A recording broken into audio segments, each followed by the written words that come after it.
Hello, saver.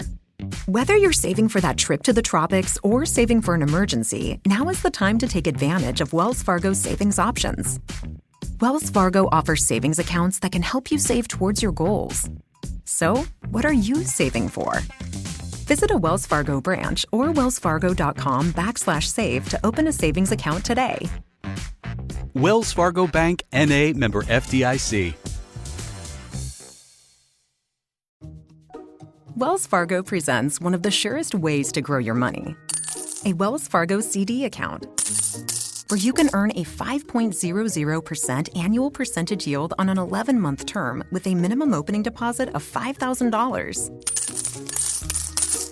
Visit a Wells Fargo branch or wellsfargo.com/CD rates to open a CD account and start growing your savings with us. Wells Fargo Bank, N.A., member FDIC. Hello once again. Thanks for joining us. This is Space Nuts. My name is Andrew Dunkley. Great to have your company. And in episode 375, we will dedicate the entire show to audience questions, and we've got a bunch. We're going to be looking at the Big Bang and the gravity associated with that. We'll also be looking into what the universe might be like if there was no such thing as dark matter. I love the what-if questions.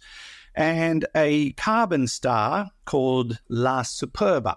Somebody's asking a question about that. We've got a whole bunch of questions. We better get into it right now on Space Nuts. 15 seconds. Guidance is internal. 10, 9. Ignition sequence start. Space Nuts. 5, 4, 3, 2. 1, 2, 3, 4, 5, 5, 4, 3, 2, 1. Space Nuts. Astronauts report it feels good. And joining me again to discuss all of that and so much more is Fred Watson, astronomer at large. Hello, Fred. Hello, Andrew. How are you today? I'm very well, sir. Feeling relaxed. Judy and I did a 4-night cruise out of Sydney last week, just up to Moreton Island and back. Unfortunately, the weather was not kind to us, so we never got off the ship. So, but, that's okay. There's always plenty to do on a ship. And we had a lot of fun. It was nice to just have a bit of a breather and just not have to worry about anything. No bed making, no cooking, just get up, eat, go to sleep. That was pretty well the bang. and check out watches as well, of course. Go to the watch shop. Yes, I've that's become a regular thing when I go on a cruise ship. I don't know why, because they cost 10 times more than if I go into a jewelry shop. But I've just become fixated with watches, and I think it's because my grandfather was a watchmaker. And when I was growing up, I used to go to his shop and watch him out in his little workshop out the back fixing watches in the days where you actually did fix them. And I was just fascinated by it, just thought it was amazing. Because during World War II, he was an instrument fitter for the RAAF. And so he was out around the New Guinea Islands where the Japanese were occupying. So, pretty tense times. Came back and got an apprenticeship as a watchmaker, and, I even visited the first shop he worked for in Griffith when we were down there. Oh, right. Okay. Yeah, he'd sail through watchmaking with that instrument fitting background. Oh, yeah. Because certainly in those days, the mechanics were much the same for watches as for aircraft instruments. That's why this watch I've got is fully mechanical. No batteries, no winding it up. It's automatic. It just winds itself. I've always been fascinated by that. Yeah, it's good gear. I just as an aside, so during the late 50s and early 60s, in the United Kingdom, there were these wonderful government surplus shops, and there was one in particular that I used to hang out in. And I used to regularly buy lots of optical instruments, which is how I, got hooked on the way lenses work and things like that. And it was all about trying to make telescopes for astronomy. But they also sold aircraft instruments, surplus aircraft instruments. And pulling one of those to bits was a lesson in watchmaking, basically. Yeah. It was the same sort of stuff inside. It was remarkable. Yeah, it's so intricate too, because he used to sit there with his little thing attached to his glasses so he could magnify what he was watchmaker's eyeglass. Yes, exactly. Yeah. Quite astounding. Yeah. All right, we better get stuck into whatever we're doing today, Fred, and that involves audience questions. Well, we could just keep talk about watchmaking. We could just keep. Well, it's just involve the audience as well. They probably want to know about watchmaking. Let's go to our first question. This comes from a familiar voice. His name is Rusty. Hello, Fred and Andrew. It's Rusty in Donnybrook. Now, we know it's common usage now, that common knowledge that gravity affects the passage of time, and we have to make adjustments for it with our satellite navigation. So taking that a step further, black holes. As we're closer to black holes, a recent movie highlighted that time slows down, but the event horizon, there's no physical reason why at the event horizon time wouldn't slow down further as you approach the singularity. And finally, when you get to the singularity, the point of infinite density, time would stop altogether, wouldn't it? So one more step, we go to the Big Bang. Before it expanded into the universe we know, it was very tiny, and all of the matter was squeezed into a very tiny little pinhead point.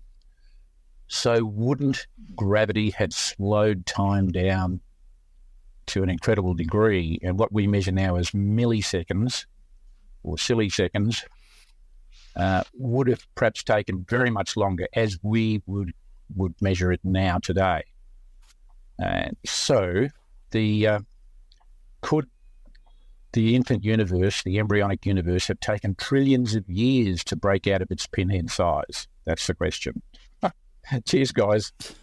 Thanks, Rusty. You got there eventually. Could the early universe have taken trillions of years to break out of its infinitesimal minusculeness? If that's a word. And the answer is yes, if you could have observed the universe from the outside, because it's all about reference frames. That's the thing. It's why time, to an outside observer, time appears to slow down for somebody falling into a black hole. And in fact, it's when you cross the event horizon that time appears to stop altogether. Excuse me, I've got a time-dilated frog in my throat.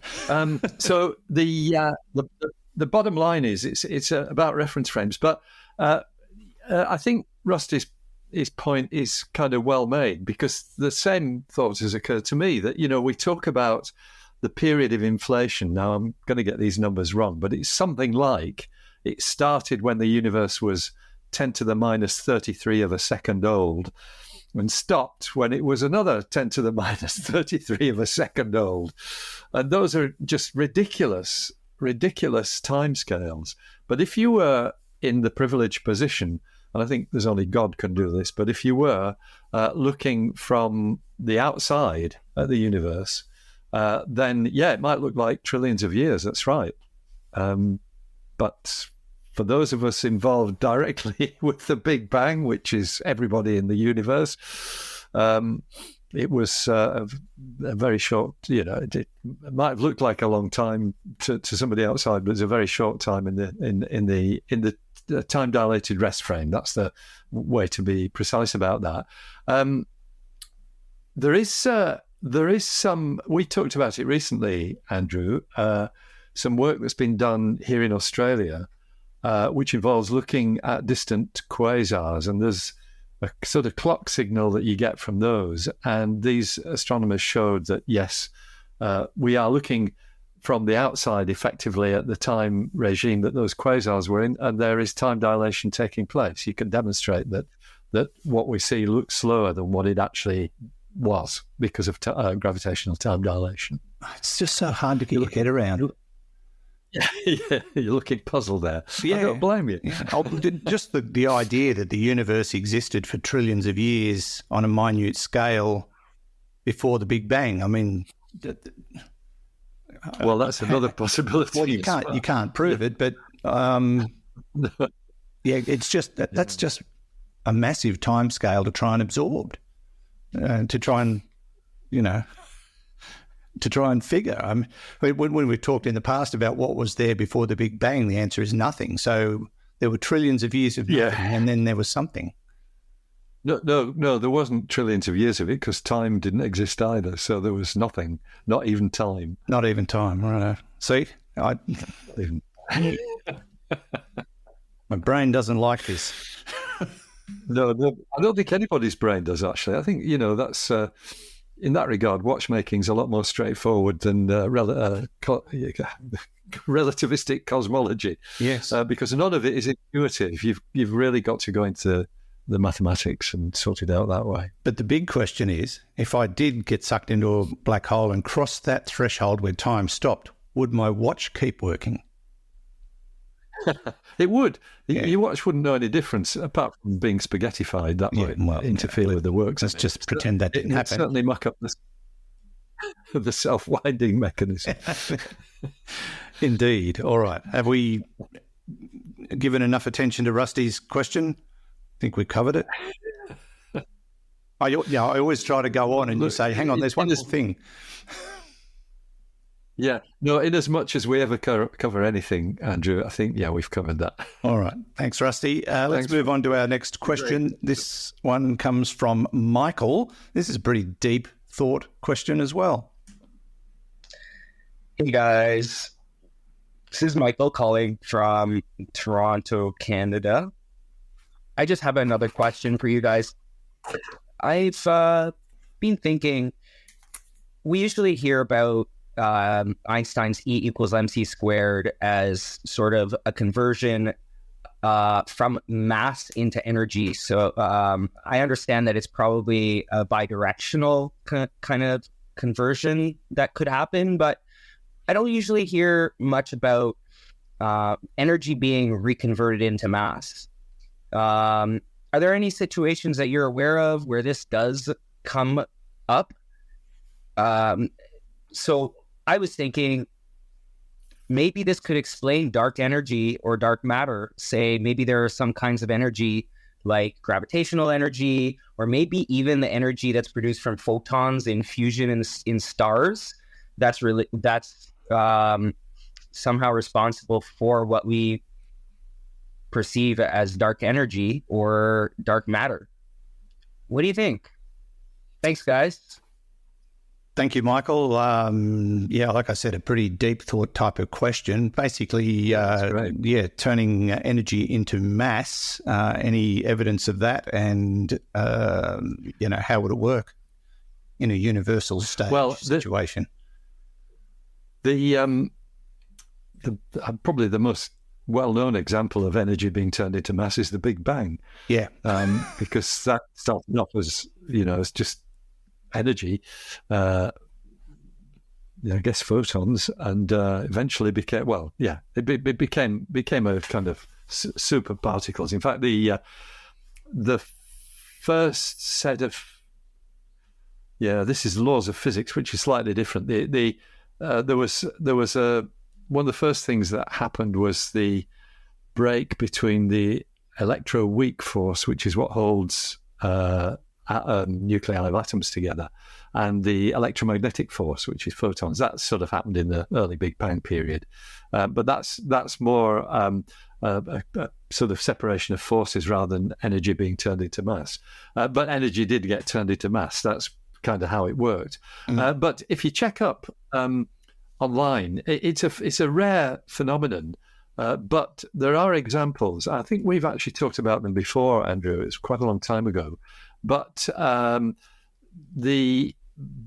in 2021, the Brookhaven National Laboratory in the USA, basically they issued a press release entitled "Collisions of Light Produce Matter Antimatter from Pure Energy." And this is an article that you can read. It goes into details about particle collisions in the relativistic heavy ion collider, the RHIC, which is a U.S. Department of Energy Office of Science user facility for nuclear physics. And it's at Brookhaven, the DOE's Brookhaven National Laboratory. So what they've done is they've basically collided essentially beams of light. I might actually read the beginning because that explains it a lot better than I can. They've produced definitive evidence for two physics phenomena predicted more than 80 years ago. The results were derived from a detailed analysis of more than 6,000 pairs of electrons and positrons produced in glancing particle collisions at the RHIC and are published in Physical Review Letters. The primary finding is that pairs of electrons and positives, pairs of electrons and positrons, in other words, particles of matter and antimatter, can be created directly by colliding very energetic photons, which are quantum packets of light. This conversion of energetic light into matter is a direct consequence of Einstein's famous E equals mc squared equation, which states that energy and matter, or mass, are interchangeable. Nuclear reactions in the sun and at nuclear power plants regularly convert matter into energy. Now scientists have converted light energy directly into matter in a single step. And so you can read more about that. But what that tells you, Andrew and Michael, indeed, is that we're talking about something that's not a commonplace phenomenon in the natural world, where we're seeing the other process happening all the time in the sun, matter being converted into energy. But to convert energy into matter is a rarity, but it can be done, as we've just heard. All right, Michael, so the answer was yes. Could have saved a lot of time if we just said that, but good. Yes, yeah, could have done. Yeah. Very good question. Very, very good question. How would that relate to his question about black holes and dark matter, dark energy? Any relationship there? Yeah, sorry, I should have followed up on that. Well, the thing is that dark energy. Our understanding of dark energy and dark matter, they take into account this rarity of such kind of reverse engineering taking place, of creating mass from energy, purely from energy. And I think I suspect it's not something that has been overlooked by the cosmologists involved, the possibility. But I think it's such a difficult thing to achieve that. It might be something that is essentially ruled out by the theory. And what I was going to say was we kind of, what we don't know about dark matter and dark energy is what they are. We can kind of guess where they came from because the Big Bang lets you look at the kind of energy budgets that are there, and you basically get what we see around us today. If you do the mathematics, universe that's kind of 3/4 dark energy, about 20% dark matter, and 5% everything else. Yeah. So it's more about the puzzle with dark matter and dark energy is how they, what they are, what particles carry dark matter, what subatomic particles as well, because you can look at it that way, would carry dark energy, and we don't know the answer to that.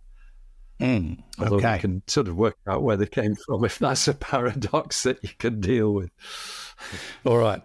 Thank you, Michael. Yes, and maybe, probably not, don't know, I think, were the answers to your question. It's the same answer we always give. Yeah, it is, pretty much. Lovely to hear from you, Michael. Hope all is well in Toronto. Peter has emailed us a question. Peter is from Sydney and a proud patron. So thank you very much, Peter. Appreciate your support of Space Nuts as a patron. He says, money well spent. Look, it's there in writing. I'm surprised but delighted. Now, he asks, I'm prefacing his question because it was quite long, what if the universe evolved from the Big Bang without any dark matter? Apart from probably halving the number of questions from listeners, what other effects would there be? Could galaxies still form but maybe rotating at a lower velocity so they don't fling apart? Would they still have spiral arms and all the other shapes and sizes they come in? Would solar systems form in a different way? Would we still have galaxy clusters? And what about black holes? Surely dark matter is not the only mechanism in the universe that has to coalesce hydrogen. Or am I wrong? If The above is no. I can only assume that the universe would just be an ever-expanding soup of hydrogen and helium atoms. Looking forward to your answer. Toddy. Thanks, Todd. I love what-if questions. What if there was no dark matter or dark energy or any of that stuff? I thought that was from Peter, not Toddy. Peter. Well, he calls himself Toddy, but Peter Todd is his name. Right. Sorry. Peter Todd, right. Now you see, you missed that bit out. That's great. Nice to hear from you, Toddy. I always have quite different pictures in my mind when I think of a toddy. It's a mixture of water and whiskey that is got honey in it, and it's what gets you through a bad cold. Especially if your whiskey is something nice and peaty like Lagavulin. Anyway, moving on to other things. So it's a great question because that's exactly the issue that the proponents of MOND have to deal with. And MOND is, which we've talked about many times, is this alternative theory that gets rid of the idea of dark matter. Modified Newtonian dynamics, Mordechai Milgram's contribution to the world of physics back in the 1980s when dark matter was first being recognized as a reality. He didn't like the idea and looked at the idea that perhaps our understanding of dynamics was wrong, the way accelerations take place at very, very low levels of acceleration. And he developed this theory of MOND, Modified Newtonian Dynamics, which has merit, as we know, because we've got friends on Space Nuts, notably Peter Verweyen, whose PhD thesis is on exactly this topic. And Peter talks to us from time to time.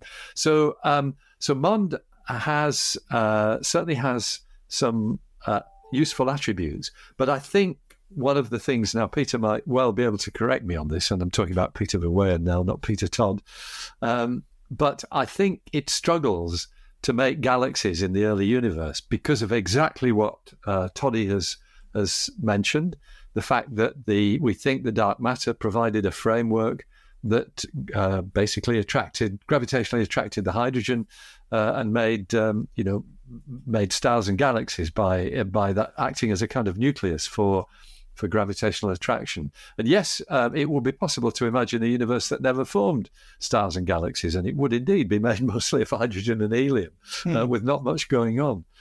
So I think that is still an issue for MOND, but we might hear from Peter that there are answers to that. But it's a great question, and like so many of the questions we get from Space Nuts listeners, it's right at the cutting edge of research. Yeah.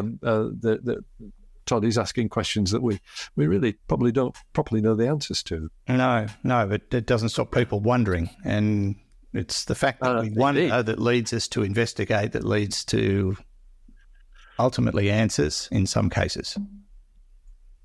Be fair point. Yes, we hope. Yeah, we hope, yes. Yeah.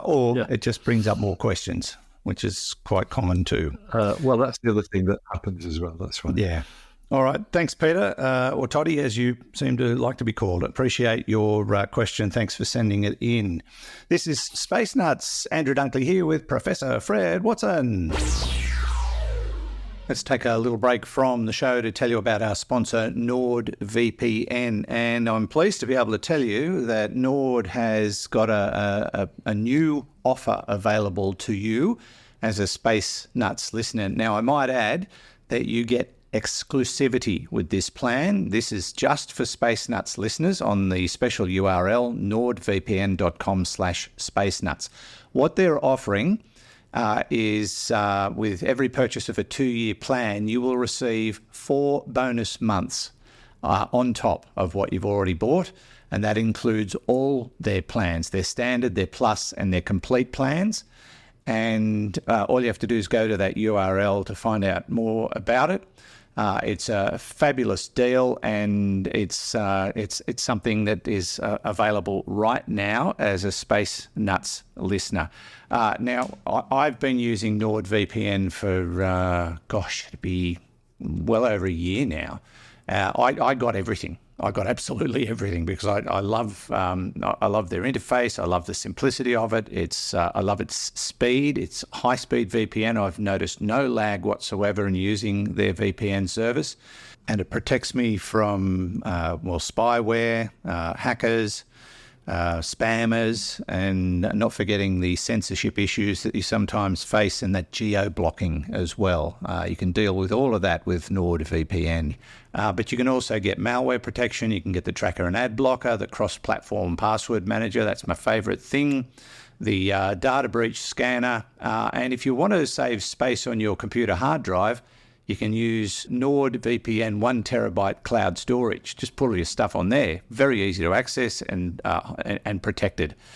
You'll never lose it, unlike your computer completely dying and corrupting the hard drive and it's all gone. There's also the next generation file encryption.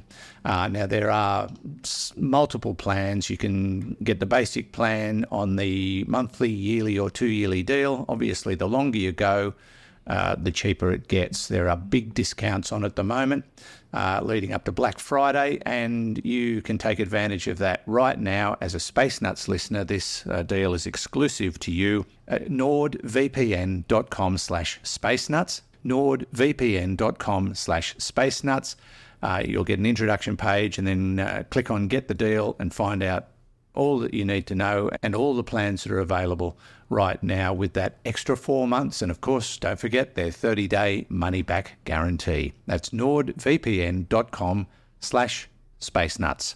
Now back to the show. 3, 2, 1.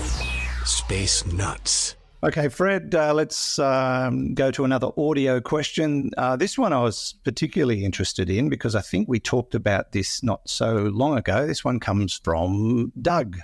Hello, Dr. Watson and Mr. Dunkley. This is Doug Stoneback from Boise, Idaho. And I was just wondering, we were looking at a carbon star called La Superba. It's a red giant. And just wondering if, or one, this turns into a planetary nebula, would it show the same color because of its richness in carbon in the atmosphere? Are there any planetary nebulae that came from carbon stars? And thirdly, in regards to the blue snowball, the blinking planetary, and the Cat's Eye Nebula, of course, they're all a bluish and turquoise type of color. Is that due to their atmospheric makeup? Could it possibly be methane, as in Neptune and Uranus? I'd love to know the answers to these questions so I can pass this along to the public. Thank you. And have a great day and keep up the fabulous work. Thank you, Doug. La Superba, I suppose we should start by explaining a bit about it and what a carbon star is, and then we can sort of move into the spectrums. Yeah, indeed. So it's a star. I'm interested to know actually whether Doug has observed it because it's let's see, I think it's fifth magnitude. It's a star that's visible to the naked eye, not particularly so from our latitude here in the southern hemisphere because its declination is 45 degrees north, which means that it's a northern hemisphere star. It's in the constellation of Canes Venatici. And in fact, it is Y, Canem Venaticorum. There you go. The hunting dogs, Canis Venatici. And that's a northern constellation. It does cross our northern horizon here in Australia, but not for long. And so it's not one that would be well known. And in fact, at that zenith distance, in other words, that low in the sky from here, a fifth magnitude star is probably not going to be that visible to the naked eye, especially if you're anywhere near city lights. But it's called La Superba and it was named by an Italian astronomer in the 19th century, whose name was Angelo Secchi. He called it La Superba because of its beauty, and its beauty comes from the fact that it's a very red star. In fact, it's one of the reddest stars known, and it is exactly as Doug has mentioned, it's a carbon star. And carbon stars have a richness of carbon in their atmosphere. So this is a star that's it's slightly bigger than the sun in terms of its mass, but it's evolved into a red giant. And in fact, one of the estimates of its diameter is effectively bigger than the orbit of the Earth, so around the sun. So yeah, it's big. And so what you get is basically you get a core of carbon and oxygen, and within the star. This is kind of the old age of stars, similar mass to the sun. But the hydrogen and helium burning continues, but it's in shells sort of outside the core. And basically, though this convection takes place that dredges up the carbon from the core, there's carbon and oxygen in the core. The carbon's dredged up into the outer atmosphere, and it forms carbon monoxide and other carbon compounds. And basically, you get absorption of the light from the still burning hydrogen in short wavelengths. In other words, it turns red, and that's so. It's a red giant star at a particular phase in its evolution. It's already got a shell of stuff that it's ejected, and you can sort of detect that because of, once again, of the spectrum. But eventually, that will turn into, exactly as Doug says, a planetary nebula. Now, I'm not sufficiently familiar with the details of planetary nebulae to understand, or at least to carry in my head where the different elements come from that are in planetary nebulae. They clearly come from the star itself, through the nuclear processes that have taken place while the star was in its normal life. But what's happened with a planetary nebula is that basically the star has cast off its outer layers, and the core itself has turned into a white dwarf star. It's a white dwarf, which is highly energetic, collapsed core of a star, which is pretty bright and very, very hot, hence its colour, and will last a long time before it eventually turns into a black dwarf, which is what most of the stars that we see around us are going to do in the distant universe. But Doug's comments about the materials in the tendrils of these planetary nebulae, which are only called that because some of them look like planets. They're not. They're just shells of gas, often with quite complex morphologies. They've got very troubled-looking appearance. I can't comment on the details of that, but I could, I'll try and put some detail on that for the future. But Doug could be right about, for example, methane being in there, because these things are cool enough that molecules can form. The hot bit is the white dwarf at the centre, but it's cooler in the edges. So there's probably molecules which can only form in relatively cool conditions. I'll check that because it's an interesting question. What elements and molecules you get in planetary nebulae? Okay. All right, Doug, we'll leave it there, but there'll be more to come. But thought-provoking question, and thanks for sending it in to us. We'll move on to a text question now from Dylan. He said, "Hi there. I have a fun what-if scenario for you to think about. Imagine a world where every space agency had an unlimited budget and zero bureaucratic hurdles starting from the 1950s or even earlier. In such a scenario, how advanced do you envision not only space technology, but all technologies to be today? Could NASA have established a presence on Mars in, say, the 1990s, maybe asteroid mining in the early 2000s? This concept resonates with the TV series For All Mankind, where the space race continues at full throttle and technology is pushed and milestones are achieved that have not been seen today in real life. I'd be interested in what you both think. Cheers, Dylan. I love what-if questions. So we've got a situation, Fred, where there is no limit. They can spend as much as they like. There are no bureaucrats or politicians to slow them down. What would the world be like today in terms of space exploration and development? Well, I think Dylan's right, actually, and I think you probably think that as well. I think it to a certain degree. I think what they portray in For All Mankind, and the new season's just about to come out on Apple TV, by the way, I think it's showing the extreme end of the possibility, but I don't think in real terms we would have achieved what they've achieved in that series as a science fiction show in real terms today. We'd probably be much further down the track than we are, and I think we'd probably be on Mars in some sort of habitat by now, but I don't think it'd be as glitzy as it is portrayed in the show. That's interesting. Yeah, I'm just thinking that we'd be somewhat further down the track, but not to a great extent, would be my feeling on it, simply because of the technological limitations that we would have faced. Yeah, I've never seen For All Mankind. Oh, you've got to check it out. It's so clever. Yeah, it's just an alternative history series. No way at all.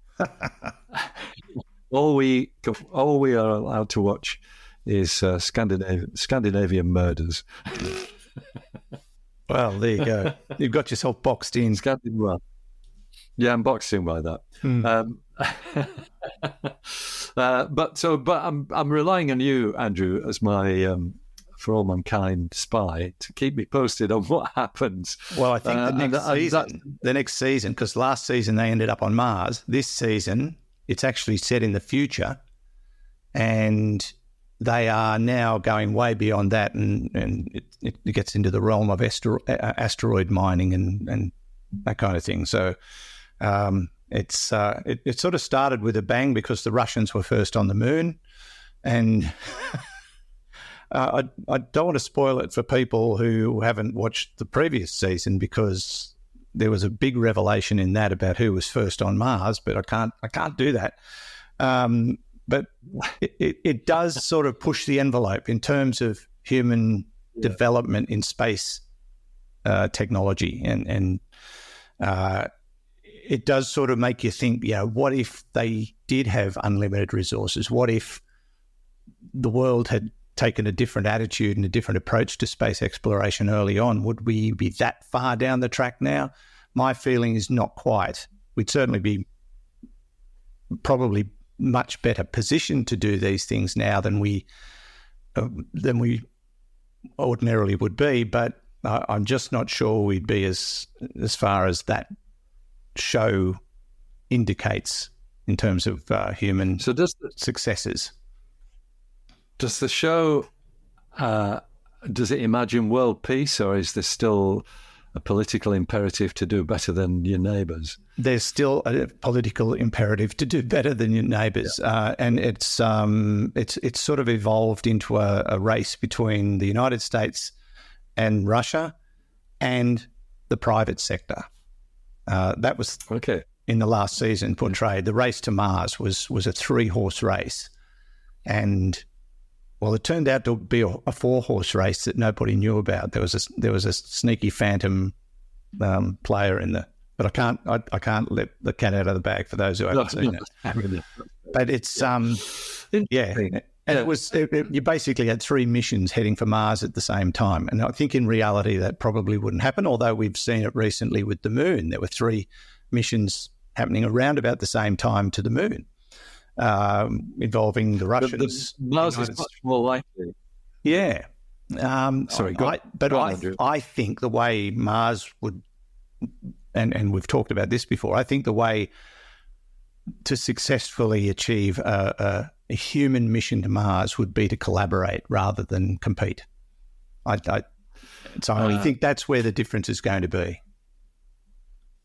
I agree with that, actually, from my position of complete ignorance on the show. But I agree that I think it will be collaboration in the end, because it is such a major achievement to get to Mars. I was just going to comment, though, that the idea of people setting off to Mars at the same time isn't too fantastic, because the windows to get to launch spacecraft to Mars are every 26 months. Yeah, and if you miss one, you've got 26 months before you can do it again. So it's just because of the orbital geometry. But yeah, I think you've answered that far better than I could have done, Andrew. And so it's an interesting question, and I'm sure we would have advanced more rapidly, just because you could throw infinite amounts of money at the technology, and that would certainly refine things. But when you throw in that political dimension, though, you've got a whole lot of different aspects to think about. Oh, yes. Yes, indeed. Thank you, Dylan. Our next question comes from Fenton. Hello, Fred and Andrew. Enjoying your show as ever. This is Fenton in Minnesota. I have two related questions for you. One, is it possible to have two or more planets in the same orbit, for example, opposing each other? And what would have happened to Mars or Venus if this had been the case for us? Take it away, guys. Thanks, Fenton. So I'll get you to explain opposing orbits first up, Fred, and then we'll get to the what if part of it. I guess what Fenton means is planets on opposite sides of the solar system, but in the same orbit plane. And same. I think he means in the same orbit, actually, not just the same orbital plane, but the same. We've already got that in terms of the Trojan asteroids that accompany several of the planets, including our own, around in the orbit of the Earth. So what you've got is stable points, the two, the fourth and fifth Lagrange points. I can never remember which one is ahead of the planet. So you can put something else at one of those Lagrange points and it will be stable. Right. And effectively, you get this scenario where objects actually orbit around those Lagrange points in the same way as they do, for example, as the James Webb Telescope and the Gaia spacecraft, as they orbit around the L2 Lagrange point, which is on the opposite side of the Earth from the Sun, about 1.5 million kilometers away. So, but that's not quite the same thing. The reason why I raise that is that it shows that you can have objects which occupy the same orbit as a planet, but they have to be in particular positions in order to be stable. I think that certainly the Trojan asteroids are examples of a problem where you've got two large bodies, namely for example, in the case of the ones in the Earth's orbit, you've got the Earth and the Sun, and their gravity mutually shepherds these much smaller orbits into those stable positions. So it may well be that if you put two equally sized planets, then there are different characteristics, and it may well be that you can only have them, for example, at the second Lagrange point or something like that. The third Lagrange point, which is on the other side of the Sun from whatever the planet is. Yeah. So yeah, it's an interesting scenario, and it certainly would have changed the dynamics of the solar system. The solar system would look very different with an object in it that was always on the opposite side of the Sun. I mean, there are some, conspiracy theories that say that that's the case, but it's not. Yeah, I've heard that one. Not. Yeah. And had it been the case for Mars and Venus, for example, we would certainly have had different sorts of observations of the planets. It's an interesting question, Fenton, and that's a waffly answer, but it's the only one I've got at the moment. No, fair enough. All right. Thanks, Fenton. Lovely to hear from you. This is Space Nuts. Andrew Dunkley here with Professor Fred Watson. 0G, and I feel fine. Space Nuts. Now, Fred, we've got a text question from William. This is going to take a while to read. How does gravity make planets round? Yeah, that took quite a while, did that? It did. Yeah. Sorry, I have to take a breath. Yes, yeah. So what you meant was, how does gravity make planets round? Yes, maybe I got the inflection wrong. But if I want to be really super technical, I should have said, how does gravity make planets spherical? Yes, you should. That's right. And it's because if you have a fluid, and at the time that these objects became spherical, they were molten largely. So you've got a fluid, and what it wants to do is pull itself to a central point. That's what it's trying to do. That's how gravity works. It's trying to pull itself to some sort of central point. And because that's happening in all directions, this gravity pulling is isotropic, happens in all directions, then what you get is naturally a sphere. It's something that you see with bubbles of liquid in the International Space Station. Yeah. But it's not gravity that does it there. It's surface tension, but surface tension has a similar effect. It tries to minimize the size of the surface, and I suppose in a sense that's what the gravity's doing. But it's a rather different mechanism. So it's always pulling towards that central point, and that just makes it naturally spherical. Just it's a natural state of being, basically. It is, yes. For something big enough to have been fluid and for the gravity to overcome the resistance of whatever the is left whatever viscosity is left in the fluid. The shorter answer, William, would have been because.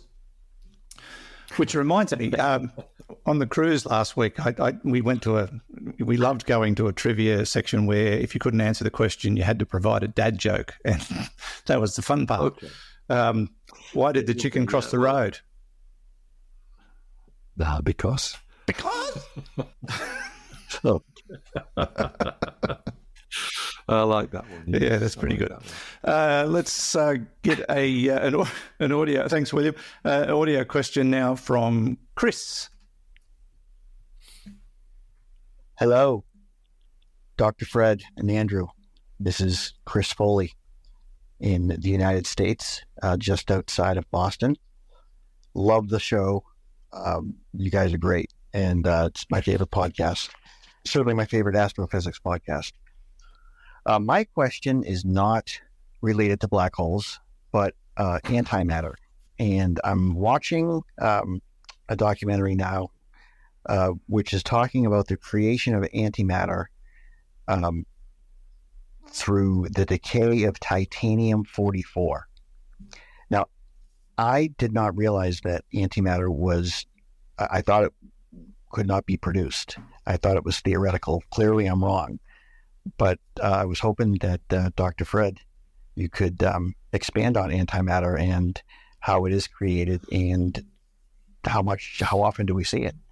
Thank you very much. Enjoy the show, and all the best to you guys. Thank you.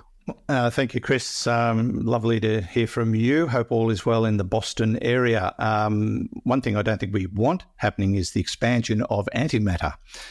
If we can expand on the idea, but not the itself.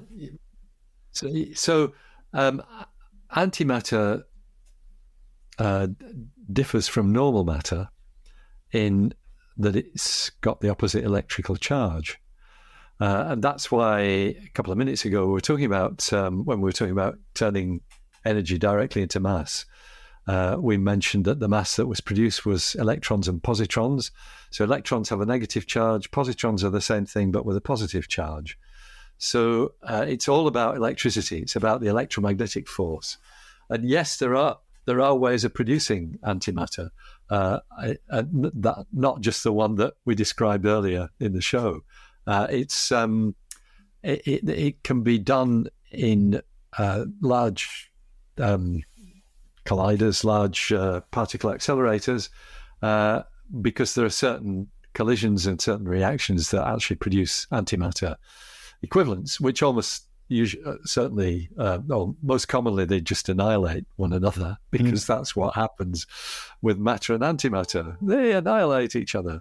So I'm not familiar with the process that Chris was talking about regarding titanium-44. It's an interesting one. I'll check it out. But it's not unusual for antimatter to be produced in these particle collisions.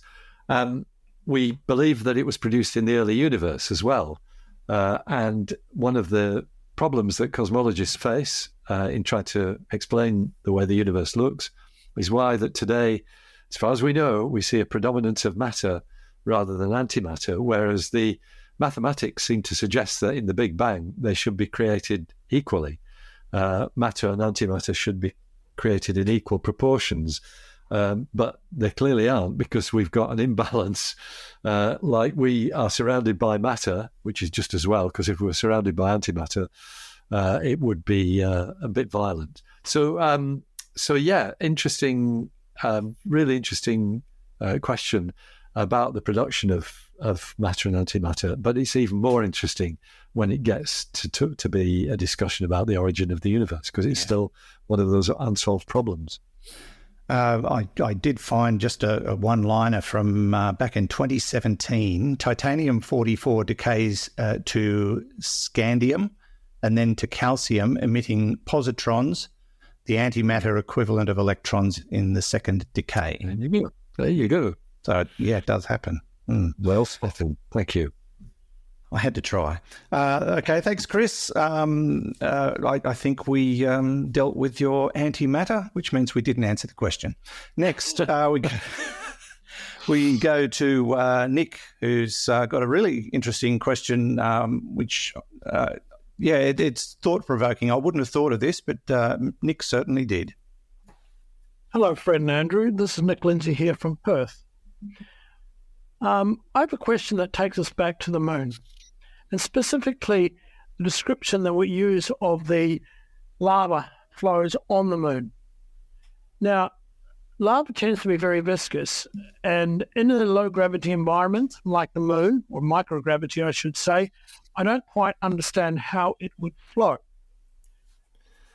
Should it just not pond or build up like Olympus Mons has in Mars?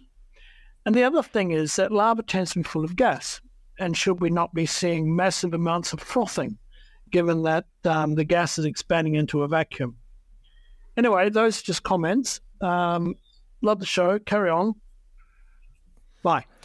Thank you, Nick. It's a good question, because lava flows on Earth are subject to a 1G environment. The moon would have been quite different when it came to the situation with its molten activity, I imagine.